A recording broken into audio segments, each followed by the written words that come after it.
더불어민주당 김태년 원내대표가 어제 화두를 던졌던 행정수도 이전 문제에 대해서 미래통합당 주호영 원내대표가 부동산 실정을 감추려는 꼼수라고 비판했습니다. 하지만 민주당은 행정수도 이전 문제를 오늘도 강조하면서 개헌 없이 법 개정만으로도 가능하다고 통합당의 결단을 촉구했습니다. 국회 연결합니다. 이승배 기자. 네, 국회입니다.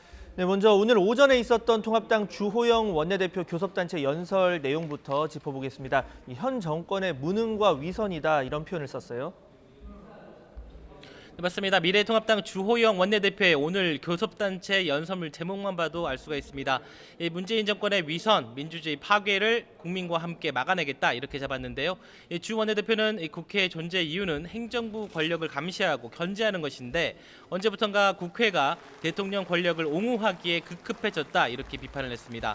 180석을 석권한 민주당이 입으로는 협치를 외치면서 일방 독주를 강행하고 있다면서 103석인 통합당은 힘으로 막아낼 수 없으니 국민이 함께 맞서달라고 호소했습니다. 그러면서 경제정책의 무능함도 꼬집었는데요. 화살은 부동산 정책에 대한 비판에 집중됐습니다. 주 원내대표는 정부가 부동산 정책 실패를 인정하고 문재인 대통령이 사과해야 한다고 다시 한번 촉구했습니다.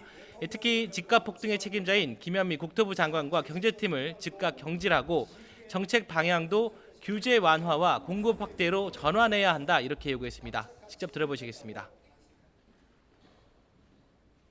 이렇게 집값이 폭등하고 있는데도 무엇이 잘못되었는지조차 모르고 있는 김현미 장관과 경제팀을 조속히 경질하고 대통령이 직접 국민들에게 사과해야 하지 않겠습니까? 연설을 마치고 난 뒤 행정수도 이전에 대한 입장도 밝혔는데요. 주 원내대표는 더불어민주당에서 꺼낸 세종 행정수도 이전은 수도권 집값 상승에 관심을 돌리려고 꺼낸 주제라고 비판을 했습니다. 무엇보다 행정수도 문제는 헌법재판소의 위헌 결정을 먼저 해결해야 한다고 분명히 선을 그었습니다. 다만 행정수도 이전이 아닌 세종시 자체를 더 발전시키기 위해 법이 허용하는 방안이라면 민주당과 논의할 생각이 있다고 덧붙였습니다. 네, 민주당 김태년 원내대표 오늘 아침 회의에서도 이틀 연속 행정수도 이전 문제를 강조했는데 굳이 헌법을 바꾸지 않아도 가능하다 이런 말을 했어요.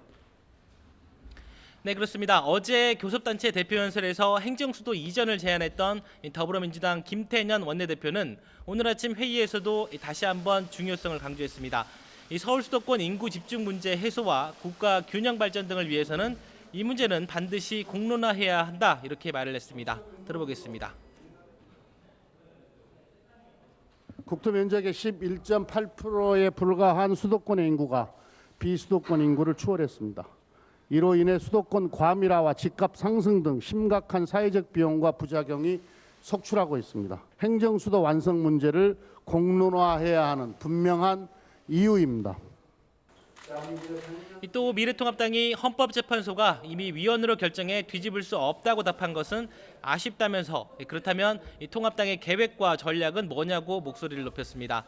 김 원내대표는 특히 행정수도 이전에 대한 2004년의 법적 판단은 영구불멸한 것은 아니며 시대 변화에 따라 재정립될 수 있다 이렇게 밝혔습니다. 즉 여야가 모든 가능성을 놓고 논의를 한다면 개헌 투표에 가지 않고도 법 개정만으로도 행정수도 완성이 가능하다는 뜻입니다. 또 만약에 이번에도 위헌 시비가 제기된다고 해도 15년 동안의 축적된 경험과 국민의식 변화로 헌재 판결도 변할 수 있다면서 통합당을 향해 결단을 내려달라고 촉구했습니다. 지금까지 국회에서 YTN 이승배입니다.